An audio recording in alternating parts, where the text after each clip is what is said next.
शं वरुणः शन्नो भवत्वर्यमा शन्न इन्द्रो बृहस्पतिः शन्नो विष्णुरुक्रमः ॐ शान्ति शान्ति शान्तिः।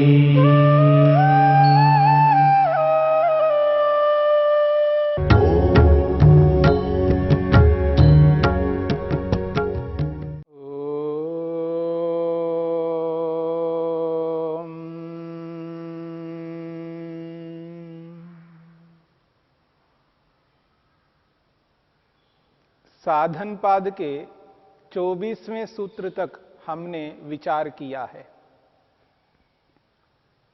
15वें सूत्र में दुख को लेकर के विचार किया। संसार में 4 प्रकार के दुख हैं। महर्षि वेदव्यास ने इस योग शास्त्र को 4 विभागों में विभक्त किया। 15वें सूत्र के भाष्य में स्पष्ट किया था। जिस प्रकार चिकित्सा शास्त्र आयुर्वेद 4 विभागों में विभक्त है,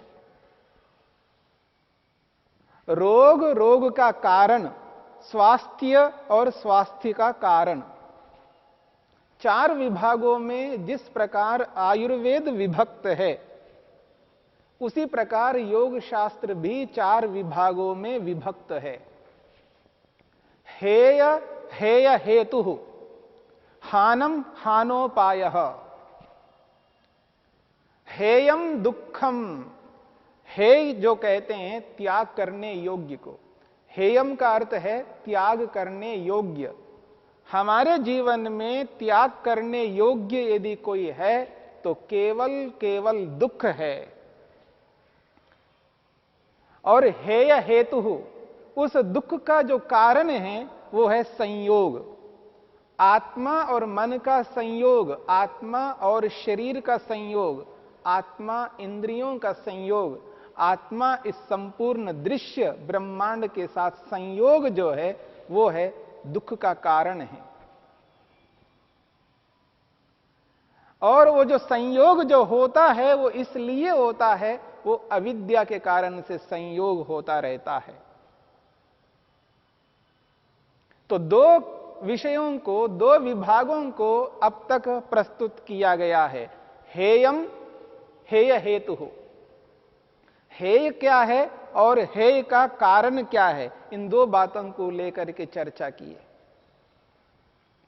इसलिए महर्षि वेदव्यास ने 25वें सूत्र की भूमिका के रूप में इन्हीं बातों को दोहराते हुए 25वें सूत्र की भूमिका को प्रस्तुत करते हैं।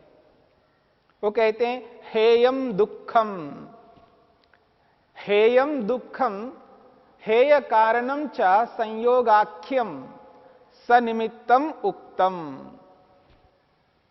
महर्षि वेदव्यास कहते हैं, वो कहते हैं हेयम, हेयम दुखम, हेयम कहते हैं दुख को, और दुख क्या है इसको बता दिया है। हेयम दुखम, हेय कारणम संयोगाख्यम। हेय का कारण यानी दुख का कारण क्या है, संयोग रूप है। संयोग ही दुख का कारण है। फिर कहा सनिमित्तम उक्तम, निमित्त सहित, कारण सहित इस बात को स्पष्ट किया है।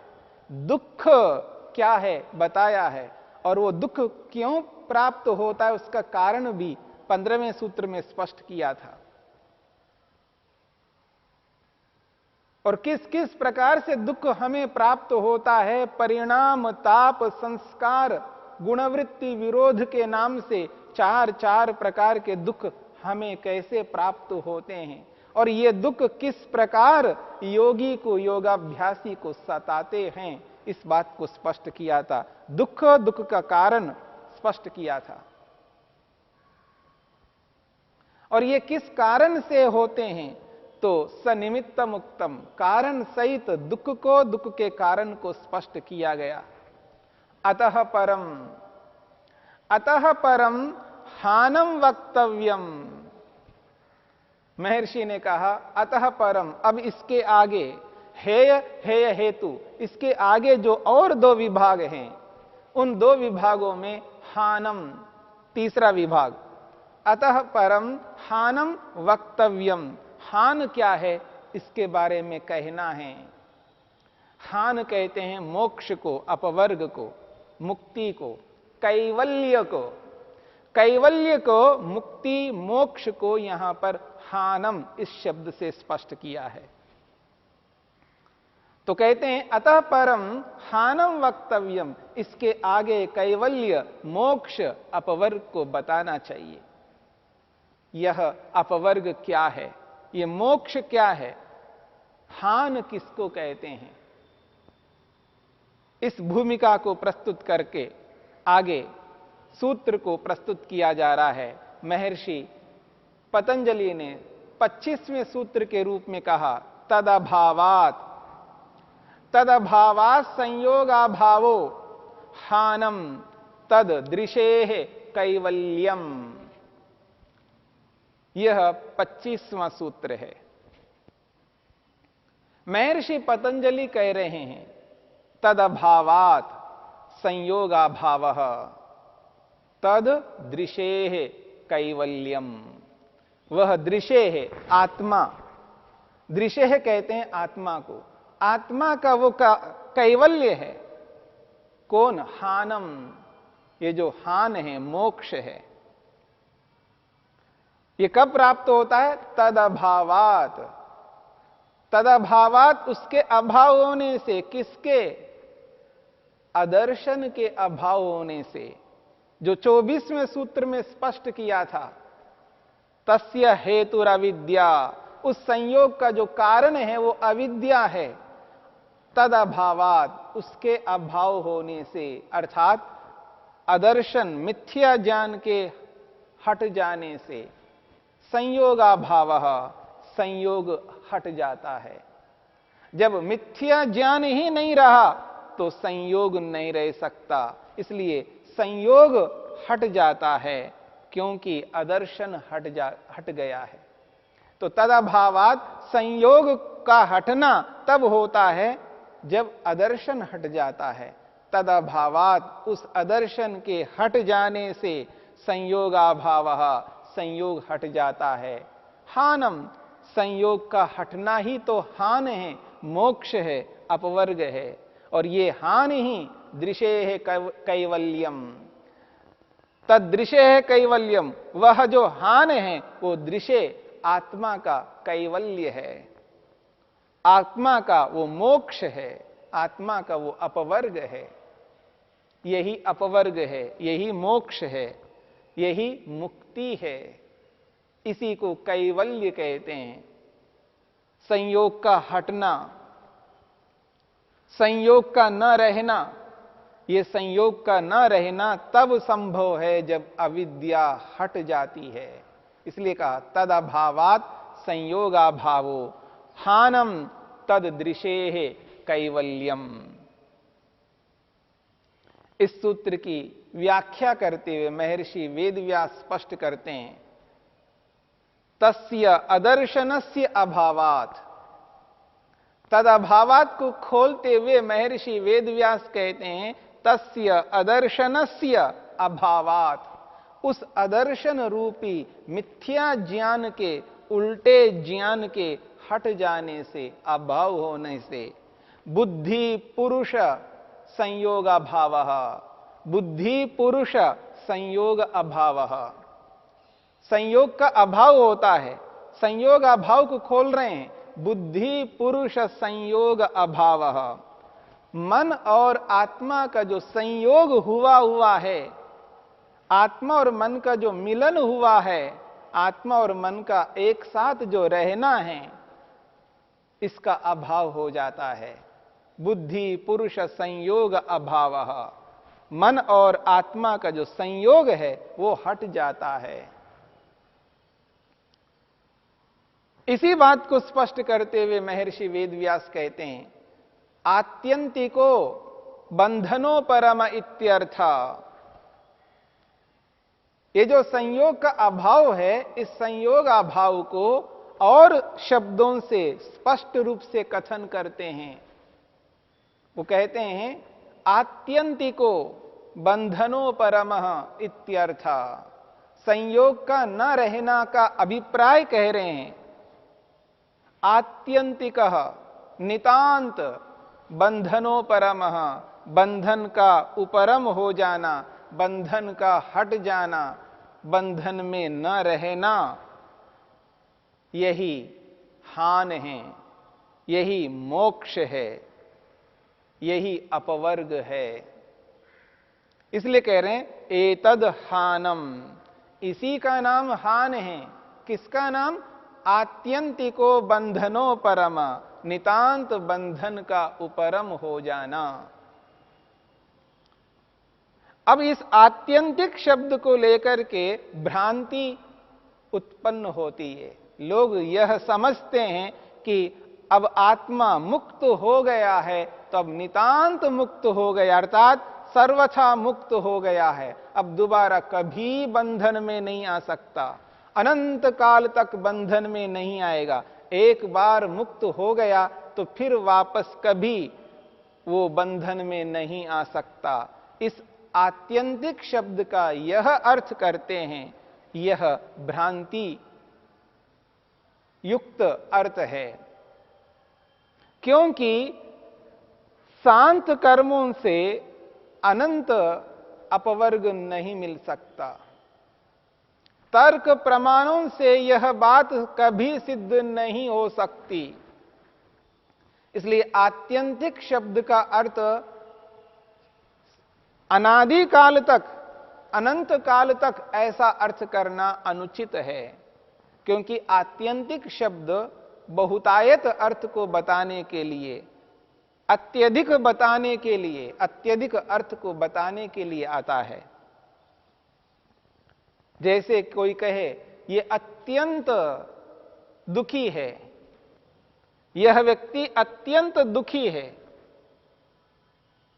इसने अत्यंत पुरुषार्थ किया।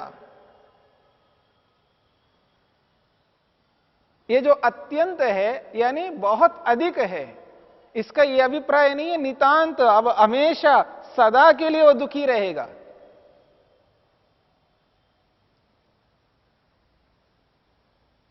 आत्यंतिको बंधनो परमः, नितांत, नितांत बंधन का उपरम, इसका अभिप्राय है बहुत अधिक काल तक।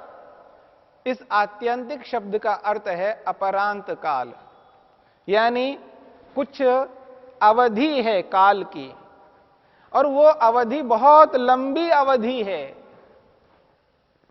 जब व्यक्ति मुक्त होता है तो उसकी जो अवधि है मुक्ति की, मोक्ष की, अपवर्ग की, एक ऐसा है कि वो 31 नील 10 खरब 40 अरब वर्ष तक है। मुक्ति की जो अवधि है, मोक्ष की अवधि है 31 नील 10 खरब 40 अरब वर्ष तक है। आप इस बात को इस रूप में भी समझ सकते हैं। 36,000 बार प्रलय और सृष्टि बने तब तक 36,000 बार के साथ में आप गुणा करें 8 अरब 64 करोड़ को। 4 अरब 32 करोड़ सृष्टि का काल है और 4 अरब 32 करोड़ प्रलय का काल है। दोनों को मिलाएंगे तो 8 अरब 64 करोड़ होते हैं। और इनको 36,000 के साथ यदि गुणा किया जाए तो जितना काल आता है उतना काल मुक्ति का, मोक्ष का काल है। इसलिए 31 नील 10 खरब 40 अरब वर्ष तक मुक्ति में रहता है, मोक्ष में रहता है, यानी बंधनों से उपरक्त हो जाता है, दुखों से रहित रहता है, यही कैवल्य है। आत्यंतिक का अर्थ नितांत सदा के लिए, अनादि काल के लिए, अनंत काल के लिए मुक्त होना, ये अर्थ नहीं है। ये प्रमाणों से विरुद्ध, तर्क से विरुद्ध है। तो आत्यंतिको बंधनो परमः एतद हानम, यही हान है। तदृशे है कैवल्यम, यह आत्मा का कैवल्य है, मोक्ष है, अपवर्ग है। पुरुषस्य अमिश्री भावः, ये जो कैवल्य है, ये कैवल्य को समझाया जा रहा है। पुरुषस्य अमिश्री भावः, आत्मा अब मन के साथ मिल नहीं सकता। पुनः संयोगो, पुनः असंयोगो गुणैरित्यर्थ, इसी बात को खोल करके समझाया है। पुरुषस्य अमिश्री भाव को स्पष्ट कर रहे हैं। पुनः असंयोगो गुणैरित्यर्थ, दोबारा गुणों के साथ, सत्वर स्तंभ के साथ आत्मा का संयोग नहीं हो सकता। आत्मा और संसार अब मिल नहीं सकते, क्योंकि वो मुक्त हो गया है, मोक्ष को प्राप्त हुआ है। लंबे काल तक, लंबी अवधि तक आत्मा और मन का संयोग नहीं हो सकता। यह है मोक्ष, अपवर्ग।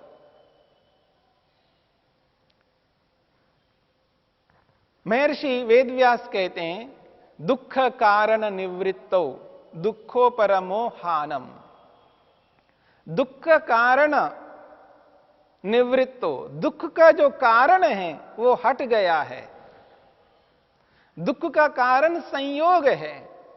दुख कारण निवृत्तो दुखो परमः, दुख का जो कारण है, उस दुख के कारण के हट जाना ही दुखो परमः, दुख का उपरम है। और दुख का उपरम ही हानम, ये मोक्ष है। दुख का न रहना ही हान है, मोक्ष है, अपवर्ग है। तदा स्वरूप प्रतिष्ठः पुरुष इति उक्तम, उस स्थिति में पुरुष आत्मा, जीवात्मा स्वरूप प्रतिष्ठा, अपने स्वरूप में प्रतिष्ठित रहता है, अपने निज स्वरूप में रहता है। अब उसके साथ में प्रकृति यानी सत्वर स्तंभ कार्य के रूप में, मन के रूप में, इंद्रियों के रूप में, शरीर के रूप में किसी भी प्रकार आत्मा के साथ जुड़ नहीं सकता। इसलिए स्वरूप प्रतिष्ठा, उस मोक्ष की स्थिति में, अपवर्ग की स्थिति में, हान की स्थिति में आत्मा स्वरूप प्रतिष्ठा अपने निज स्वरूप में, अपने केवल स्वरूप में विद्यमान रहता है। इस बात को कह दिया है, प्रथम पाद में कह दिया है, समाधि पाद में कह दिया है। स्वरूप प्रतिष्ठा, वो अपने निज स्वरूप में विद्यमान रहता है, यही कैवल्य है।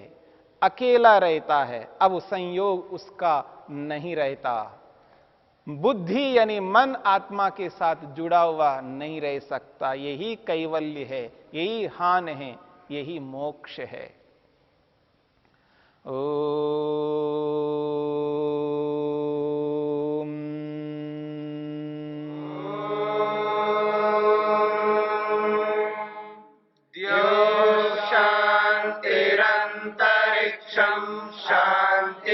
पृथिवी शान्तिरापः शान्तिरोषधयः शान्तिः वनस्पतयः शान्तिर्विश्वे देवा शान्तिर्ब्रह्म शान्ति सर्वं शान्ति शान्तिरेव शान्ति श्यामा